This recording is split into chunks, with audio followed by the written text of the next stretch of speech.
we need to get this area straightened up.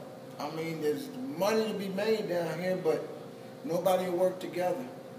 And the only way we can get this area jumping, we got to work together. We got to get everybody on board, and there's nobody doing it. I don't know what it is about us as a people, why we can't work together. Everybody else works together fine, but this area could be just like the Power and Light. We could have stages and the whole 9 concerts and all of that just like they do.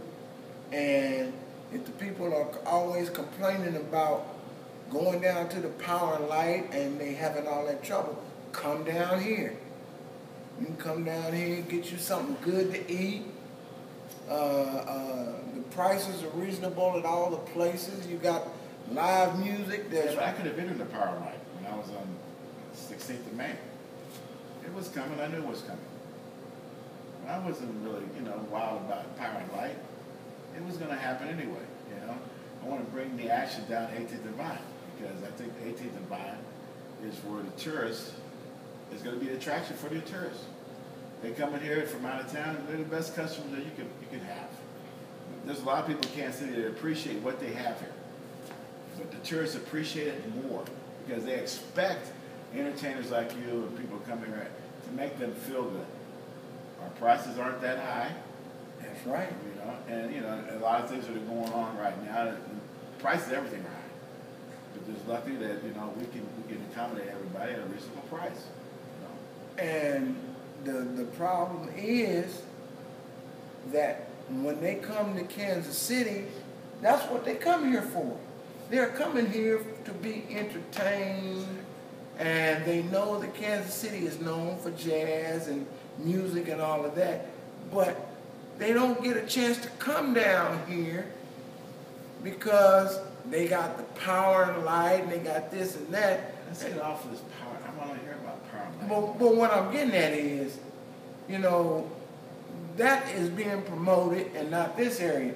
They're doing a lot more promotion of those areas out there, and they're not giving us enough credit. Now, I know I'm not cutting you short, but I've talked to people that go out of town to different cities, and they go to, like, this guy went to Maryland.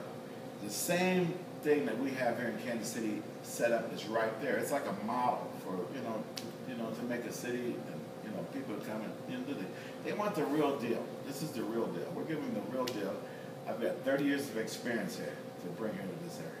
True. You understand? My partner, Sammy, has got 45 years of experience. Jean, the other partner, she's got 30. She's got 20 years. So we're here and we're making it work, But not necessarily do you have to have things in the street. I mean, you got to make sure everything is right. And we got to make sure that you guys, the musicians, get paid. We don't want you playing over here in this suburb, over there in that suburb. I mean, right. You can take it there once in a while, but this is the main thing to bring people to this city. Right. And that makes plenty of sense. But to try to explain to our political officials... That's what I'm talking about, politics right now. I mean, really, the politics, the mayor, and we were talking about politics, the mayor asked me last time when I got my Urban Hero Award. Because I don't always say it's me, I say it's we. I look at you, the Urban Hero thing is us. Right. Make sure you're ready for the All-Star game. And I was ready. When Pepsi came down and all this stuff, we got a little bit. But, the most we got was from a little comedy show next door. When a guy, TK, whoever, he brought everybody over here, and we made a few dollars. We made money afterwards. Right. After the All-Star game, the people that still kind of stuck around with it. But we need things in place for people down here. You don't have a laundromat. You don't have a grocery store anywhere close where they can buy we need to have this as a regular neighborhood type of atmosphere. If you're going to have these clubs, have all this stuff, you need to have things for people to do other than that. I'm going to cut you short. I had a meeting upstairs today, with the Black Economic Union. president and the vice president, and talking about things that we can do down here. They want me to do. I have people come to me all the time, want to do things in other areas. I'm concentrating on mine. Don't distract me. I mean, if I have a festival across the street, which I don't want to have festivals all the time, every once in a while, it's good for the area. I mean, there should be live music out on the streets, But the last time I applied for a noise permit, because I thought maybe, by having something outside on Wednesday could attract some business, the city basically told me if it got too loud that it was going to be discontinued. Sometimes I'm in here and I listen to the music so good, I like to take it outside so people can kind of hear it outside. Makes sense to me. Just last week we had, last Saturday, Dave Stevens was here. He moved to California because, him and his wife, he's running for mayor, that. Newport Beach, Dave Stevens. He's a good guy. Yeah. Why not? I mean, he's back and forth Kansas. At least he comes here and plays. And he brought the guy from the Conan O'Brien show, Mark Pender. Right. Oh my God, it was phenomenal. I wish, the place was half packed. Half packed. I mean, but we still made enough money to pay him. Right. We kicked a little basketball. And then we had an incident where a lady across the street that works at the Blue Room came over here, and she was offended by paying $10 at the door. Well, and then she said that she left. She said my partner kicked her out. We didn't kick her out.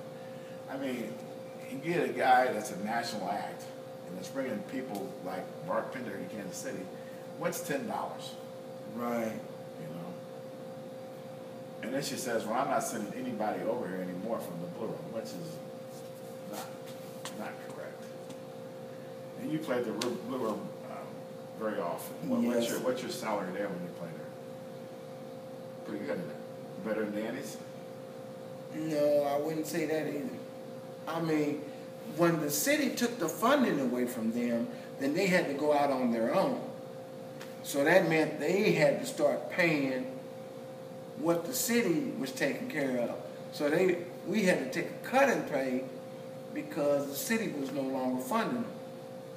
And it happens a lot around this city when there are different organizations that are running things, and then the city decides, well, that's not important anymore, so we're going to take our money away from there.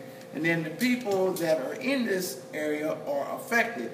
Then you have the head guys like down in Jeff City telling us how to run what we have down here, and they say, well, the so-and-so and so-and-so, we're going to cut funding for that, and we're going to cut this. Well, most of those people, when they come to Kansas City, they might be here on business or whatever, but they need a place to go when they're on their off time. And what better way than to come down here on Vine and enjoy what the area has to offer for them. But if you don't have anything to offer, why are they going to want to come to Kansas City? Everybody wants to go to Vine, like the song says. Going to Kansas City, that's 12th Street. 12th and Vine. But now, it's 18th and Vine now. We're trying to remake history here. Yeah. I mean, but the people down here that are running the area, and I'm not naming any names. I don't want anybody to be, I'm not slandering anybody. But they're more stuck on nostalgia than anything, right? When it happened, when Count Basie played here. I mean, yeah, they played here. They played up the street, but at the Mardi Gras. But is the Mardi Gras it's not even open. There's not even any movement there. No. And an area can't flourish if you have a bunch of abandoned buildings.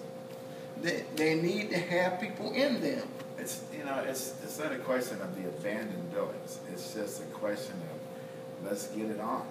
Let's all get together down here and make it happen. It takes the business owners down here, the people that are running things around here, to get on board. We're down here 24/7. We're not open on Sundays or Mondays. Right, but right. we need a break. After deal with everything. And this place is starting to pop, thanks to you, one of the biggest jazz ambassadors in Kansas City. When somebody has a problem here in Kansas City with a health problem or they die, Bobby's on the spot, and Tony Tony Oliver. Tony Oliver's on the Tony spot. Oliver's. You know, and you're here. Well, we realize that they paved the way for us, and if we don't do anything, it's going to die. It's going to die with us. If we don't...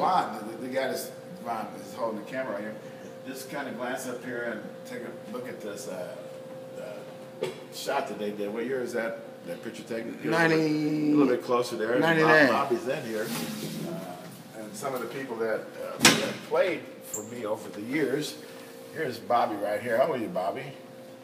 I was, in my I think I was in my 30s when that was. And then there's Mama Ray, right next to you. Yeah, Millage is in there. Millage is in there. He plays there every Thursday. And then there's Roland Allen there, and Phil Collier. His son James. His son James are there. A lot of people in here. You know, these are the people that. Myra Taylor. Myra Taylor's in there, and there's what's that old guy's name? What's it? Bobby. Bobby Smith. That lays down and plays the saxophone. Yeah, this is kind of things that. Well, we lost a lot of those people that are in that photograph. Yeah, and this guy here, he plays here sometimes right here. And this guy right here, he played in another restaurant on 16th of Main. All right, that's Adam. Adam Page. Adam Page played there. That's Ray Drew's brother. Yeah, and this is what I'm saying. You can kind of back up a little bit, Devon. What we're trying to do here is, if you want to, I'm gonna have these conversations with different people about 18th and Vine, about what is needed to kind of help promote this area.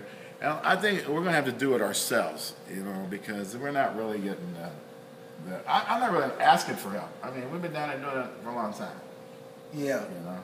But the help would be appreciated if it was sent to us. We take it.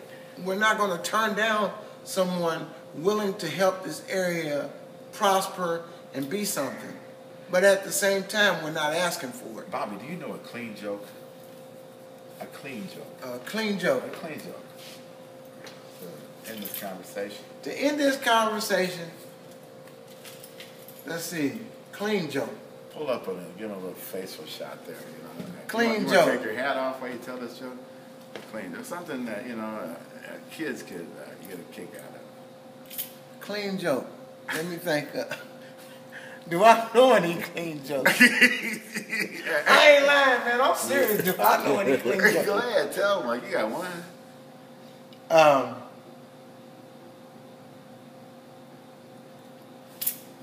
Okay. Guy told this other guy, they were playing the dozens. He said, "Your mama's so ugly, she got to dim the lights to look in the mirror." He said, "Your mama's head so nappy, it looked like the Million Man March running across her head." My man Bobby here. This conversation. Hey, how long you been playing the drums, Bob? 45 years. Give me a little taste of it. Go ahead.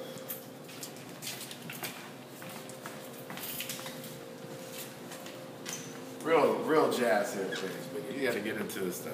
You got a good picture. Is it too dark in here?